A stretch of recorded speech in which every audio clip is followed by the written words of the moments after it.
पंचम स्कंद, चार स्कंद पूरे कर लिए अभी तक हमने।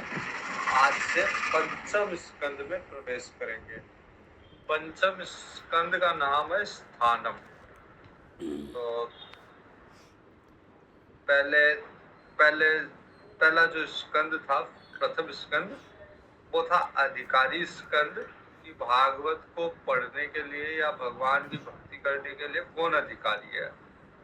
दूसरा था कि उपासना स्कंद की जीव को कौन सी उपासना करनी चाहिए जिससे भगवत प्राप्ति हो सके। तीसरा स्कंद है कि कैसे उस जीव की उत्पत्ति हुई, कैसे ब्रह्मा जी ने सृष्टि बनाई, तो वो है सर्ग। और फिर जीव अपना विस्तार कैसे कर रहा है, कैसे मैथुनी सृष्टि का प्रारंभ हुआ, वो है विसर्ग। और अब जो है वो स्थानम। तो अभी तक हमने जो मनु महाराज थे, मनु शत्रुपा जी, मैथुनी सृष्टि का पहला जोड़ा था। उनसे हमने देखा 3 पुत्रियां और 2 पुत्र थे। पुत्रियों के वंशावली हमने देखी, पुत्रों में से उत्तानपाद की वंशावली देखी। अब पंचम स्कंद में जो दूसरा पुत्र है प्रियव्रत, उसकी वंशावली है। तो प्रियव्रत राजा शुरू से ही वैरागी थे। प्रियव्रत महाराज मनु महाराज के पुत्र थे, शुरू से ही वैरागी थे। उनको गृहस्थी से कोई मतलब नहीं था। उनकी रुचि प्रजा की वृद्धि करने में नहीं थी, बल्कि संन्यास मार्ग में उनकी रुचि शुरू से रही। तो राजा परीक्षित जी पूछते हैं कि महाराज प्रियव्रत बड़े भक्त और आत्माराम थे, उनकी गृहस्थाश्रम में रुचि थी नहीं, फिर वो कैसे गृहस्थाश्रम में चले गए। वो संन्यास लेने वाले थे, लेकिन फिर वो गृहस्थाश्रम में कैसे चले गए। गृहस्थाश्रम में फंसने के कारण मनुष्य अपने स्वरूप को विस्मृत हो जाता है। एक बार गृहस्थी में फंस गया व्यक्ति, तो फिर उसको आत्मा का ज्ञान विस्मृत रहता है। वो अपने बच्चों के, अपनी पत्नी के मोह में या उनके संबंध में कार्य कर्म करने में ही लग जाता है।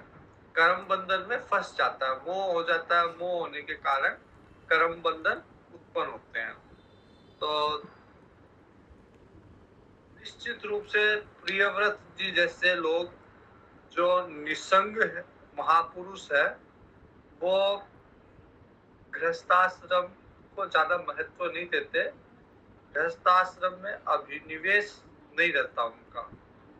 तो इससे किसी प्रकार का संदेह नहीं कि जिनका चित्त भगवान में लगा हुआ है, भगवान के चरणों की शीतल छाया का आश्रय लेके जिन्होंने अपने मन को शांत कर लिया है, उन महापुरुषों में कभी भी कुटुंबियों के प्रति, अपने परिवार के प्रति आसक्ति नहीं हो सकती। जिस महापुरुष ने भगवान के चरणों की शीतल छाया का आश्रय ले रखा है, वो कभी भी संसार के किसी भी रिश्ते से बंध नहीं सकता। गृहस्थाश्रम में मोह उसका उत्पन्न हो। तो राजा परीक्षित पूछ रहे हैं कि भाई प्रियव्रत जी बड़े वैरागी स्वभाव के व्यक्ति थे, तो उन्होंने कैसे गृहस्थाश्रम में प्रवेश कर लिया, वो संन्यास मार्ग में क्यों नहीं गए। राजा परीक्षित पूछ रहे हैं कि मुझे इस बात का बड़ा संदेह है कि महाराज प्रियव्रत स्त्री, घर, पुत्र, इनमें आसक्त रह के भी उन्होंने सिद्धि प्राप्त कर ली। सामान्यतः यह संभव नहीं है कि गृहस्थ आश्रम में रह के भगवान को प्राप्त करो, सामान्यतः संभव नहीं है, लेकिन प्रियव्रत जी ने कर लिया। तो परीक्षित जी पूछ रहे हैं कि ये कैसे हो गया कि भला कोई गृहस्थ आश्रम में रह के गृहस्थी का धर्म निभा के कर्म बंधन में फंस जाता है व्यक्ति, तो प्रियव्रत जी कैसे भगवान को प्राप्त कर लिया उन्होंने। तो सुखदेव जी उत्तर दे रहे हैं राजा परीक्षित जी के प्रश्न का, और सुखदेव जी कहते हैं कि जिसने अपने मन को, अपने चित्त को भगवान के चरण कमल रूपी मकरंद के रस में सराबोर कर रखा है, मतलब जिसका चित्त भगवान में लगा हुआ है, उसके जीवन में कभी कोई बाधा रुकावट आ भी जाए तो भी वो भगवत मार्ग को त्यागता नहीं है। अगर उसके जीवन में कोई मोह, कोई कर्म बंधन, कोई कभी कर्तव्य, कभी दायित्व का बोध अगर उसको हो भी जाए, वो उसमें उलझ भी जाए, तो भी वो भगवत भक्ति को नहीं छोड़ता। तो भगवत भक्त परमहंसों के प्रिय भगवान के कथा श्रवण रूपी परम कल्याण मार्ग को प्राय छोड़ता नहीं है। जो भगवान का भक्त है, किसी प्रारब्धवश या किसी कारणवश उसके जीवन में कोई बाधा आ गई तो भी वो भगवान की कथा सुनना जारी रखता है, कथा सुनना छोड़ता नहीं है। राजकुमार प्रियव्रत जो थे मनु महाराज के पुत्र, एक पुत्र का हमने वंशावली हमने देखी उत्तानपाद जी की। उत्तानपाद जी से ध्रुव जी हुए, ध्रुव जी के बाद में फिर अंग राजा, फिर वेन, उनके यहाँ पृथु महाराज हुए, और पृथु महाराज के ही पुत्र के रूप में फिर प्रचेता हुए। तो दूसरी तरफ जो दूसरे पुत्र थे मनु महाराज के प्रियव्रत, वो बड़े भगवत भक्त थे। राजकुमार प्रियव्रत भगवत भक्त थे और नारद जी के चरणों की सेवा करने में उन्हें सहज रूप से परमार्थ बोध हो गया। उन्होंने नारद जी की खूब सेवा की, मतलब साधुओं की सेवा करने से, नारद जी साधु है, साधुओं की सेवा करने से सहज रूप से परमार्थ तत्व का बोध हो गया।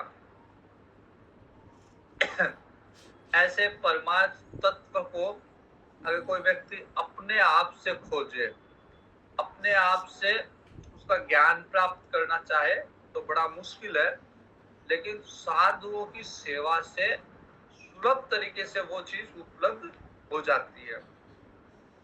तो प्रियव्रत जी ने भी नारद जी की सेवा की, जिससे परमार्थ बोध उनको सहज रूप में प्राप्त हो गया। उन्होंने विधिवत रूप से ब्रह्म सत्र की दीक्षा, मतलब ब्रह्म सत्र मतलब निरंतर ब्रह्म अभ्यास का जीवन बिताने का नियम, इस तरह की दीक्षा ली उन्होंने कि निरंतर मैं एक ही चिंतन करूंगा, ब्रह्म का ही चिंतन करूंगा, ब्रह्म का ही अभ्यास करूंगा कि मैं ब्रह्म हूँ, सब जीव जो है वो ब्रह्म है, संसार ब्रह्ममय है, अहम ब्रह्मास्मि, मैं ब्रह्म हूँ और सब ब्रह्म है। तो इस चीज का निरंतर अभ्यास करने का उन्होंने संकल्प लिया। संकल्प लेने ही वाले थे कि उसी समय में मनु महाराज आ गए। पिता आ गए मनु महाराज,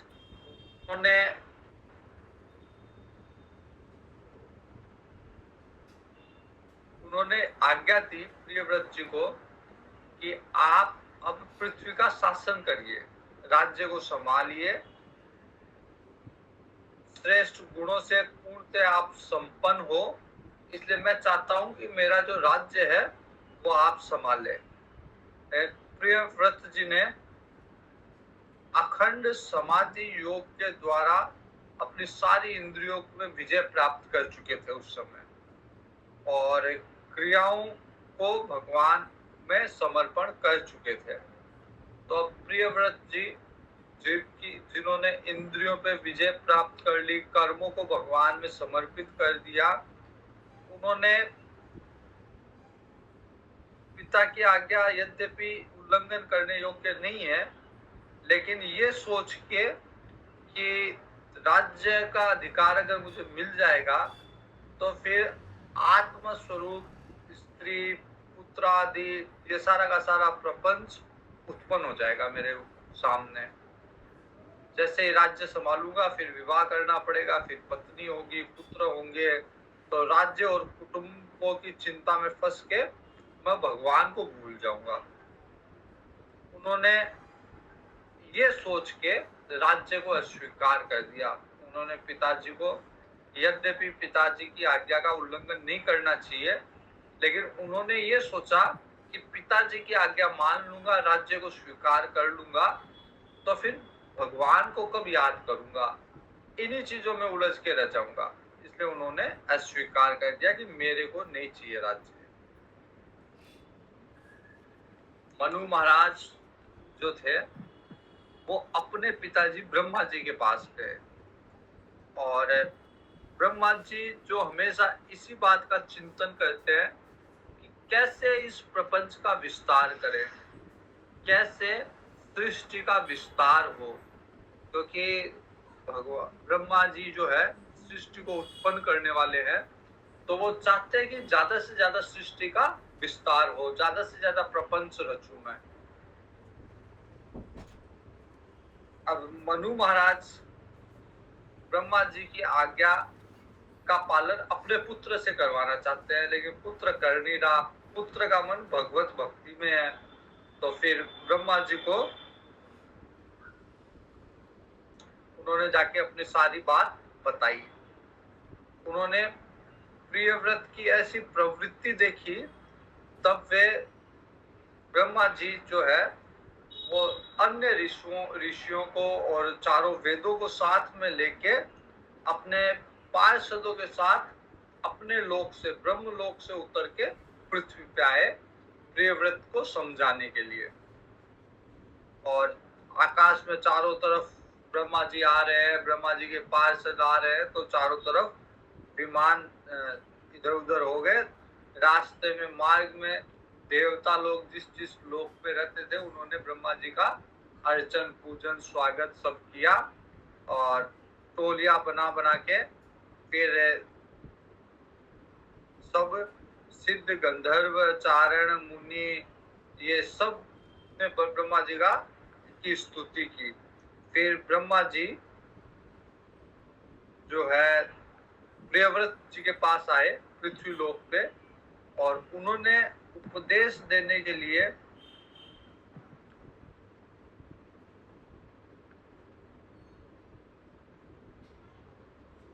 ब्रह्मा जी जैसे ही आए उसी समय नारद जी भी वहां आए हुए थे प्रियव्रत जी के पास।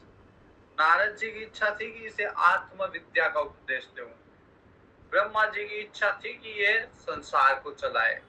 तो दोनों पिता पुत्र है, ब्रह्मा जी पिता है, नारद जी पुत्र है। दोनों प्रियव्रत को अलग अलग दिशा में ले जाना चाह रहे हैं। ब्रह्मा जी चाह रहे हैं ये प्रवृत्ति मार्ग में लगे, ये विवाह करे, पुत्र पुत्र हो, ये राज्य का कार्य संभाले। और नारद जी चाह रहे हैं कि ये प्रपंच में ना पड़े, प्रपंच में ना पड़ के भगवान की भक्ति मार्ग में लगे ये।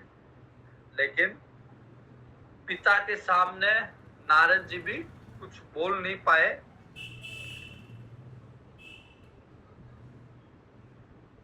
पिता को देख के नारद जी ने प्रणाम किया, फिर नारद जी की पूजा अर्चना की, और फिर नारद जी ने ब्रह्मा जी की पूजा अर्चना की।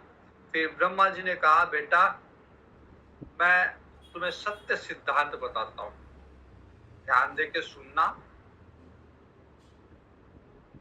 भगवान के प्रति किसी प्रकार की दोष दृष्टि नहीं करनी चाहिए। ब्रह्मा जी बोल रहे हैं कि भगवान के प्रति किसी प्रकार की दोष दृष्टि नहीं करनी चाहिए।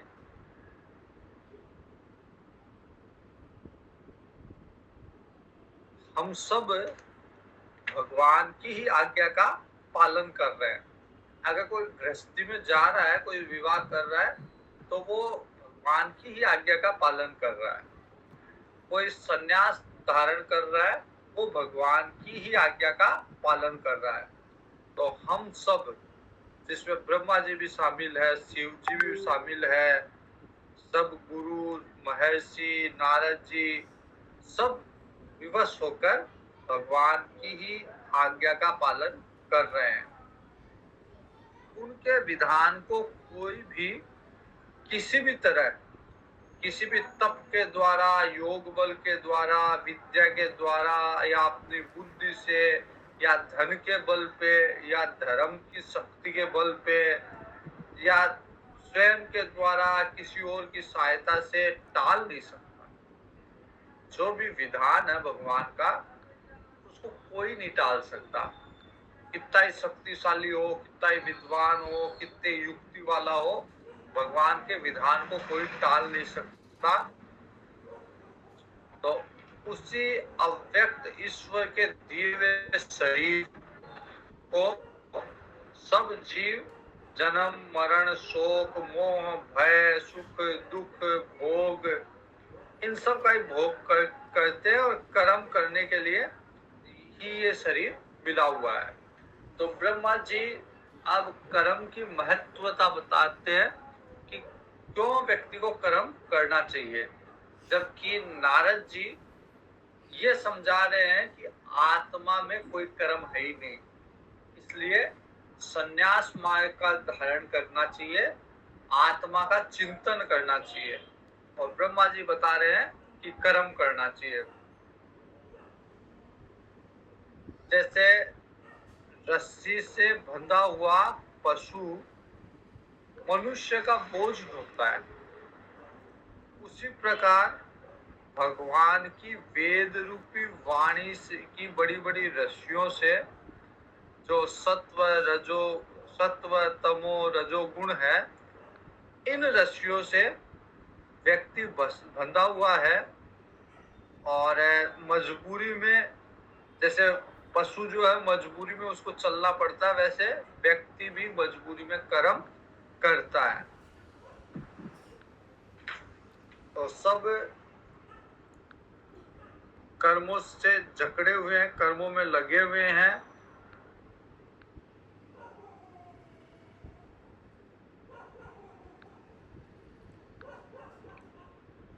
तो हमें भी भगवान की इच्छा का अनुसरण करना पड़ता है।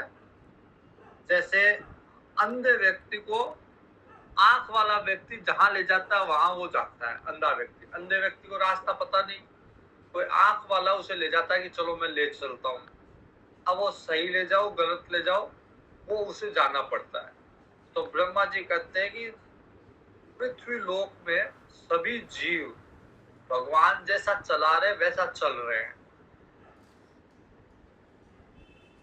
कोई व्यक्ति अगर पूरे काम पे भी है, रामचरितमानस में एक चौपाई है, उसका एक भाग है, पूर्व प्रेरक रघुवंश मणि, कि सबके हृदय में प्रेरणा देने वाले भगवान है। भले वो गलत कार्य कर रहा है, गलत कार्य की प्रेरणा भी देने वाले भगवान है, सही कार्य की प्रेरणा देने वाले भगवान है। तो सब लोग उन्हीं की इच्छा का अनुसरण कर रहे हैं। हनुमान जी कहते हैं रामचरितमानस में, तब मायावश फिरऊं भुलाना, कि भगवान आपकी माया में ही मैं भटक रहा हूं। तो मुक्त पुरुष भी प्रारब्ध का जो भोग है उसका भोग भोगता हुआ अपने भगवान की इच्छा के अनुसार अपने शरीर को धारण करता है। जो जीवन मुक्त महात्मा हो गया, जब तक भगवान चाहेंगे तब तक वो जीवन मुक्त महात्मा को भी शरीर में रहना पड़ेगा। तो लेकिन उसके जो संस्कार है वो रहेगा शरीर में जब तक प्रारब्ध है, लेकिन संस्कार से प्रस्फुटित नहीं होंगे उसके संस्कार। संस्कार से नई वासनाएं नहीं बनेगी। जैसे बीज से नया पेड़ बनता है, तो जीवन मुक्त महात्मा के संस्कारों से नए नए कर्म वासना नहीं बनती। तो जो पुरुष इंद्रिया के वशीभूत है वो वन वन विचरता रहे, लेकिन उसके मन में भय, जन्म मरण का भय बना रहेगा। भाई कोई व्यक्ति घर त्याग के जंगल में भी चला जाए, लेकिन उसके मन में वासनाएं हैं, उसके मन में इच्छा है, तो जंगल में रहने का भी कोई लाभ नहीं। वो गया तो था भगवान की भक्ति के लिए जंगल में, लेकिन मन में उसके वासनाएं हैं, तो वो जंगल में भी भगवान की भक्ति कर नहीं पाएगा। वो उन्हीं वासनाओं में अटका हुआ भटका हुआ रहेगा, क्योंकि मन तो हर जगह साथ जाएगा। भले ही जंगल में जाओ, भले ही हिमालय में जाओ, भले ही कंदराओं में जाओ, गुफा में जाके बैठ जाओ, मन हमेशा वहां रहेगा। और अभी मन साफ नहीं हुआ, मन शुद्ध नहीं हुआ, मन पवित्र नहीं हुआ, तो तब तक व्यक्ति कहीं चल जाओ, ये मन पीछा नहीं छोड़ेगा। असली दुश्मन विषय नहीं है, भोग नहीं है, असली दुश्मन ये मन है। तो ब्रह्मा जी कह रहे हैं कि बिना जीते हुए मन से अगर कोई व्यक्ति कहीं भी चल जाओ, ये मन उसका पीछा छोड़ता नहीं है।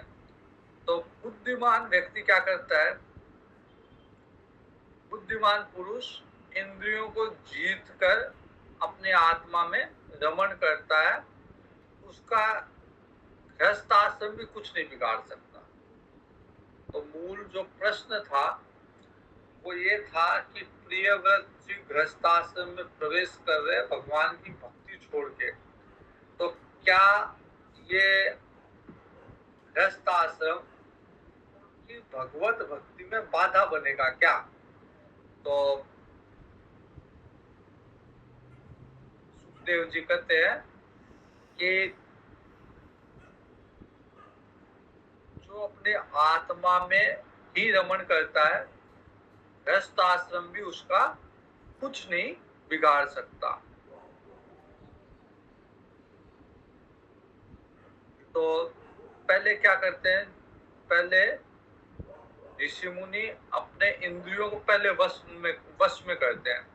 पहले वन नहीं जाते, पहले जंगल में नहीं जाते। अगर जंगल में पहले चले गए तो ये जो उद्वेलित मन है, ये जो दुष्ट मन है, वो जंगल में भी साथ जाएगा। तो पहले ऋषि मुनि इस मन को शांत करते हैं, घर में रह के, आश्रम में रह के। आश्रम में रह के इस मन अत्यंत निरोध करते हैं, मतलब एक सीमा तक इसको रोक देते हैं, बांध देते हैं, उसे वश में करने का कर लेते हैं एक सीमा तक। जैसे किले के अंदर रहने वाला राजा जो है वो सुरक्षित रहता है। बाहर मैदान में अगर राजा है तो दुश्मन आएगा मार देगा। किले के अंदर दुश्मन को प्रवेश करने में दिक्कत है, क्योंकि किले की दीवारें और किले के आसपास सुरक्षा कवच बनाया जाता था। जैसे किले के आसपास खाई खोद के उसमें मगरमच्छ छोड़ दिए, उसके आगे एक कवच और बनाया जिसमें जंगली जानवरों को छोड़ दिया, उसके आगे एक अग्नि का कवच बना लिया। तो इस तरह से कई उसके कवच होते थे किले के, तो दुश्मन जल्दी से उसमें प्रवेश नहीं कर पाता था। तो राजा अंदर किले वाला राजा ज्यादा सुरक्षित था बनिस्पत खुले में अगर कोई राजा रह रहा है। तो वैसे ही जिसने अपना मन जीत लिया पहले किले में रहते हुए, तो वो ज्यादा शक्तिशाली होगा। और अगर किसी ने मन नहीं जीता, अर्थात उसके पास किले की सुरक्षा नहीं है, सुरक्षा घेरा नहीं है, तो उसके लिए ज्यादा मुश्किल होगा।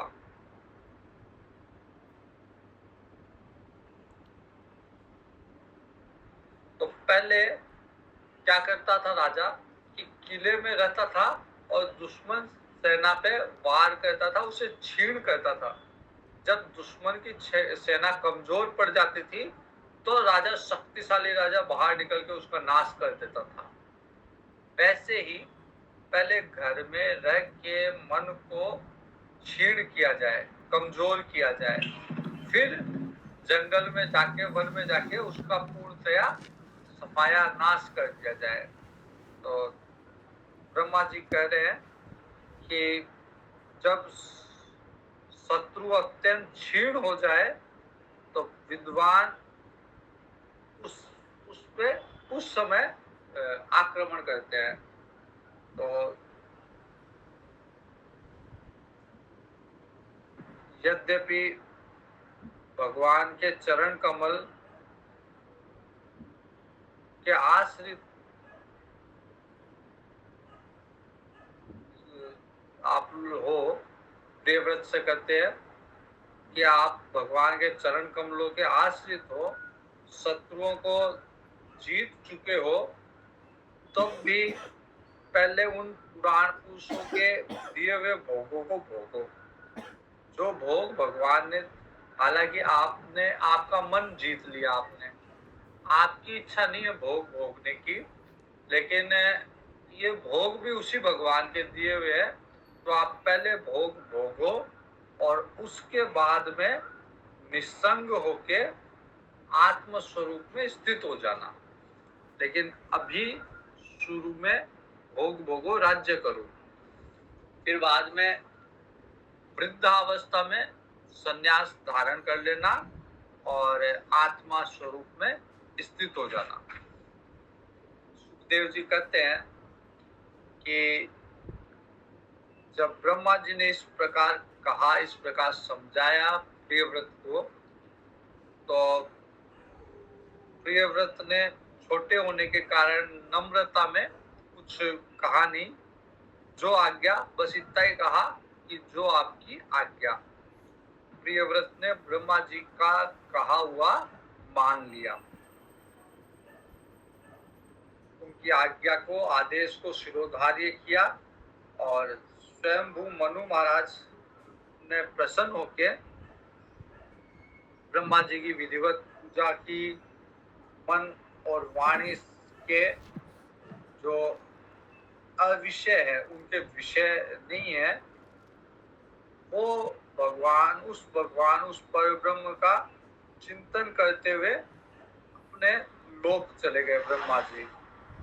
और प्रियव्रत और नारद जी सरल भाव से जो है उनको देखते रहे और वो अपने, ब्रह्मा जी अपने लोक सिधार गए। इस प्रकार ब्रह्मा जी की कृपा से मनोरथ पूर्ण होने पे देव ऋषि नारद की आज्ञा से प्रियव्रत को संपूर्ण भूमंडल की रक्षा का भार सौंप दिया मनु महाराज ने। मनु महाराज चाहते थे कि मैं मेरे पुत्र प्रियव्रत को राज्य सौंपूं, तो उन्होंने ब्रह्मा जी के समझाने पे, ब्रह्मा जी के समझाने पे जब प्रियव्रत मान गए तो मनु महाराज ने प्रियव्रत को अपना राज्य सौंपा और अब खुद संन्यास धारण करके और वन में चले गए भगवान का चिंतन करने के लिए। स्वयं विषय रूपी विषैले जल से भरे हुए ये जो गृहस्थाश्रम का दुस्तर जलाश्रय है, उस भोगेच्छा से निवृत्त हो गए, इस संसार की भोग की इच्छा से निवृत्त हो गए मनु महाराज, और वो वन में चले गए भगवान का भजन करने के लिए। अब प्रियव्रत जी भगवान की इच्छा के अनुसार राज्य का शासक कार्य में नियुक्त हुए और संपूर्ण बंधन से छुड़ाने में जो अत्यंत समर्थ है, उन भगवान के चरण युगल चरणों का निरंतर ध्यान करते रहते थे। राज्य भी करते थे और भगवान के चरणों का ध्यान भी प्रियव्रत जी करते रहते थे। तो शुरू से ही प्रियव्रत जी के हृदय में राग द्वेष तो कुछ था ही नहीं, सब मल नष्ट हो चुके थे। फिर उनका हृदय भगवान का ध्यान करने से और शुद्ध हो गया, अत्यंत शुद्ध हो गया हृदय। लेकिन फिर भी बड़ों का मान रखने के लिए उन्होंने जगत का शासन किया, पृथ्वी का शासन किया। और उनका विवाह विश्वकर्मा जी की पुत्री बर्हिष्मति से हुआ, जिससे उनको 10 पुत्र प्राप्त हुए। प्रियव्रत जी को 10 पुत्र प्राप्त हुए और एक कन्या भी प्राप्त हुई, ऊर्जस्वती। पुत्र थे, 10 पुत्र थे। आग्निध्र, इधमजी, जीव, यज्ञ बाहु, महावीर, हिरण्यरेता, धृतपृष्ठ, सवन, मेधातिथि, वितिहोत्र और कवि, ये 10 पुत्र प्राप्त हुए।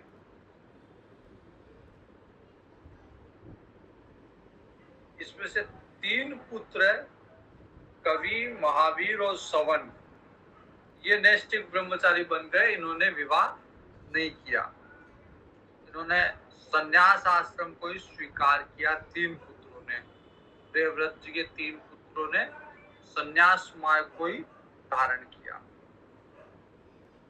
निवृत्ति परायण महर्षि ने संन्यास आश्रम में रहते हुए समस्त जीवों के अधिष्ठान भगवान के चरणों का आश्रय लेके निरंतर उन चरणों का चिंतन किया। उससे प्राप्त हुए अखंड और श्रेष्ठ भक्ति योग को अंतःकरण सर्वदा शुद्ध हो गया उनका, और भगवान का आविर्भाव हुआ। अब जो देह है आदि की उपाधि थी, उनसे निवृत्त होके और अपने आत्मा में संपूर्ण जीवों को आत्मभूत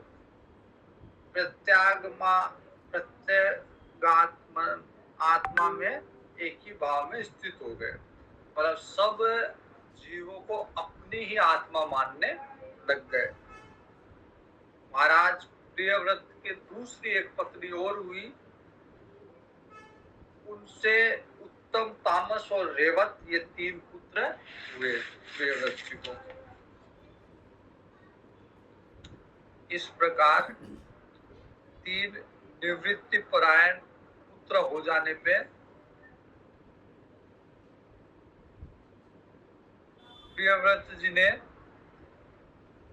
11 अरब वर्ष तक शासन किया।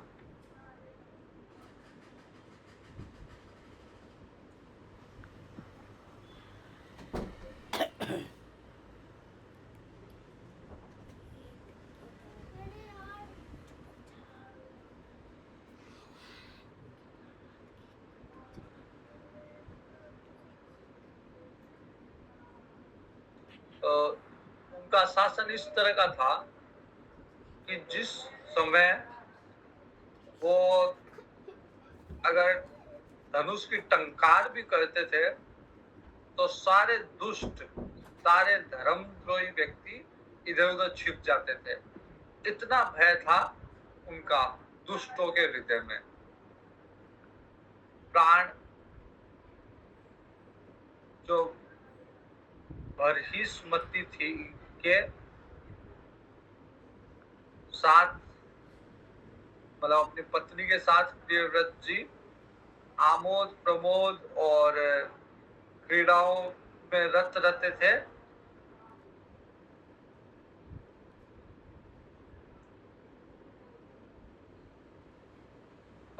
तो सामान्यतः जो देखता था उसे लगता था कि ये मतलब विवेकहीन पुरुष की तरह, साधारण पुरुष की तरह व्यवहार कर रहे हैं, पत्नी में इतने घुल मिल के पत्नी से बात कर रहे हैं। तो जैसे विवेकी पुरुष, जैसे संसारी पुरुष पत्नी से व्यवहार करता है, वैसा ही व्यवहार ये भी कर रहे हैं, प्रियव्रत भी कर रहे हैं। लेकिन प्रियव्रत जी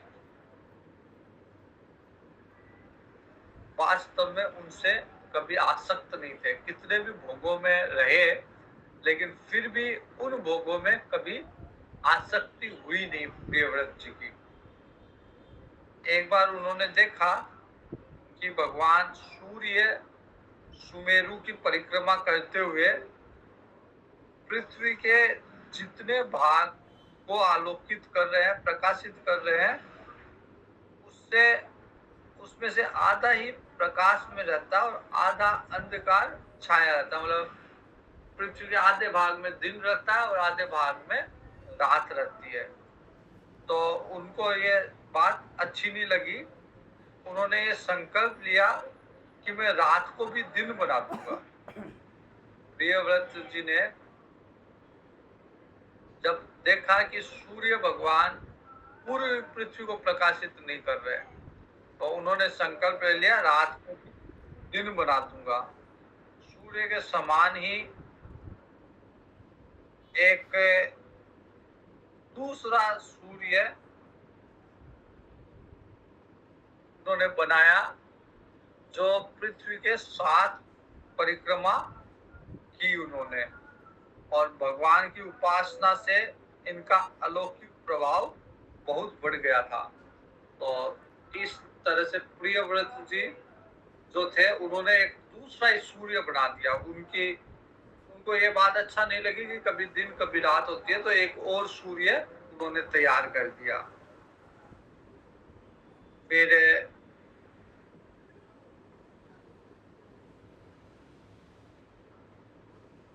वो जो दूसरा जो सूर्य था, उससे पृथ्वी की 7 परिक्रमा की।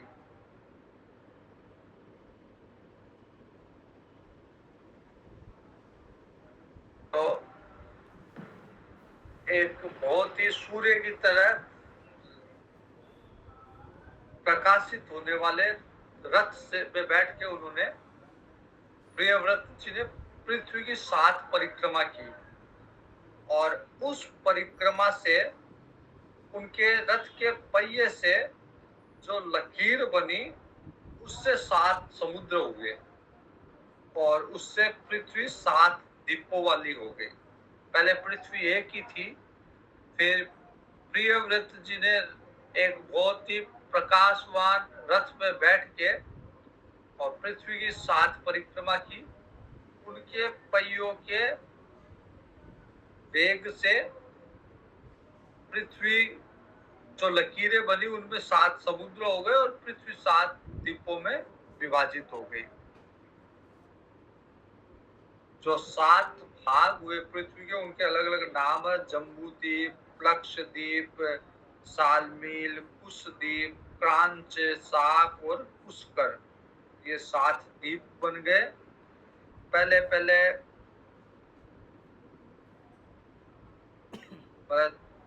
शुरू में जम्बू द्वीप है, तो उसके बाद वाला प्लक्ष द्वीप जो है उसका दूना है, फिर उससे अगला वाला उससे दूना है। इस तरह इनका माप है। 7 समुद्र जो है अलग अलग है। पहला समुद्र खारे जल का समुद्र है, जिसमें जो हम देख पा रहे हैं खारे जल का समुद्र है। फिर आगे जो समुद्र है वो गन्ने के रस का समुद्र है। उसके बाद में मदिरे का, फिर घी का, फिर दूध का, फिर मट्ठे का, छाछ का और मीठे जल का भी समुद्र। इस तरह से 7 समुद्र है। 7 द्वीपों की खाइयों के समान, और परिणाम में अपने भीतर वाले द्वीपों के बराबर। तो इतने जितने भूभाग के बाद समुद्र उतनी उसमें उस परिमाप की गहराई है समुद्र के अंदर।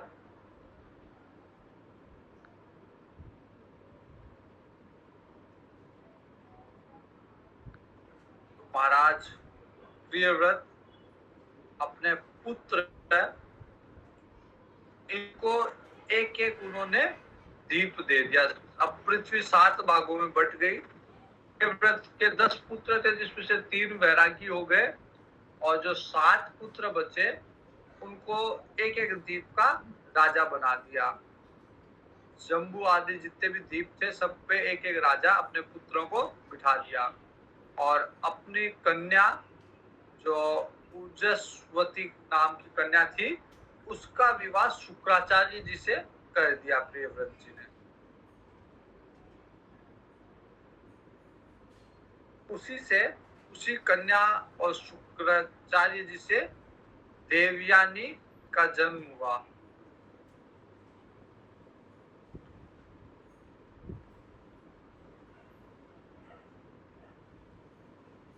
तो उसी ने जिन्होंने भगवान के चरणों के चिंतन से इंद्रियों को जीत लिया, उन भगवत भक्तों का ऐसा पुरुषार्थ कोई आश्चर्य की बात नहीं है। जो भगवान को जीत लिया फिर वो संसार में तो कुछ भी कर ही सकते हैं। 7 द्वीप बना सकते हैं, 7 द्वीपों पर अपने पुत्रों को राजा बना सकते हैं, क्योंकि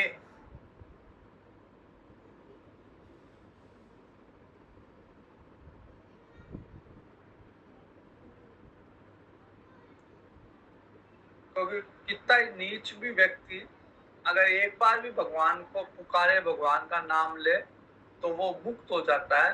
तो ये छोटे मोटे भोगों की तो बात ही नहीं है। तो इस तरह प्रियव्रत जी का ये चरित्र था। उन्होंने भगवान नारद जी की शरण में वापिस एक बार जाके उन्होंने कहा कि भगवान मैं ये प्रपंच में फंस गया, आपके कहने से, ब्रह्मा जी के कहने से मैंने विवाह किया और इस प्रपंच में फंस गया और इसके कारण मेरा मन जो है वो अशांत सा दिख रहा है। मन ही मन विरक्ति आ रही है, मन करता सब कुछ त्याग दूं, छोड़ दूं। बड़ा बुरा लग रहा है कि मेरी इंद्रियां अंधकूप की ओर ले जा रही है मुझे। तो इसका कोई अंत नहीं है, इंद्रियों के भोगों का कोई अंत है ही नहीं। तो मैं अंधा होके इंद्रियों के भोग के पीछे लग गया। स्त्री का तो क्रीड़ा मृग बन गया मैं। जैसे स्त्री नचाती है वैसे मैं बंदर की तरह नाचता हूँ। तो मुझे लगता है आत्मग्लानि होती है, मुझे लगता है कि धिक्कार है मेरे पर। इस प्रकार उन्होंने बहुत कुछ भला बुरा नारद जी को बताया।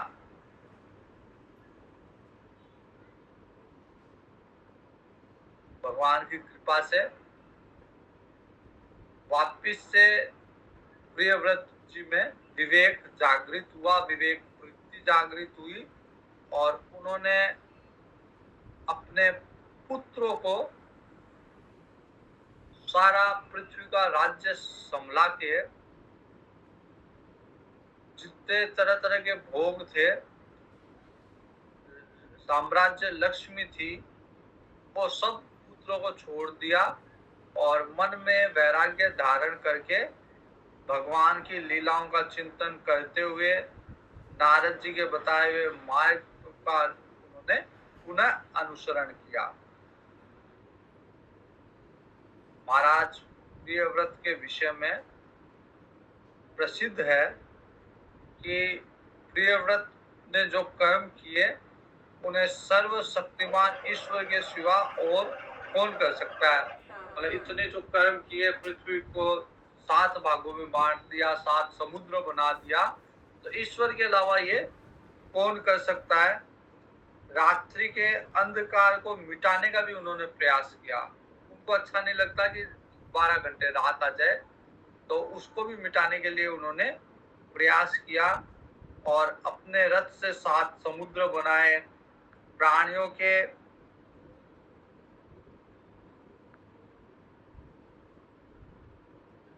आपस में झगड़ा न हो इसलिए 7 द्वीप बना दिए और प्रत्येक द्वीप में अलग नदी, पर्वत, वन सबकी सीमा निश्चित कर दी।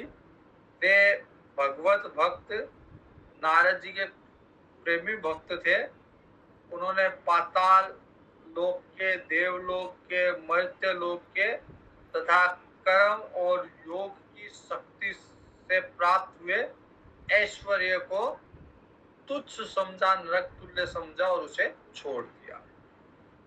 तो प्रियव्रत जी महाराज ने पिता की आज्ञा के अनुसार गृहस्थ धर्म में प्रवेश किया, लेकिन विवेक जो उनका था वो मरा नहीं। अंत में वापस जागृत हुआ और वापस उन्होंने सब कुछ त्याग के संन्यास मार्ग की ओर प्रवृत्त हुए।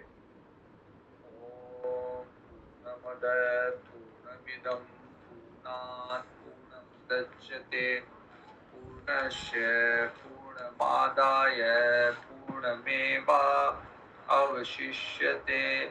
ओम शांति शांति शांति। हरि ओम श्री गुरुभ्यो नमः। हरि ओम।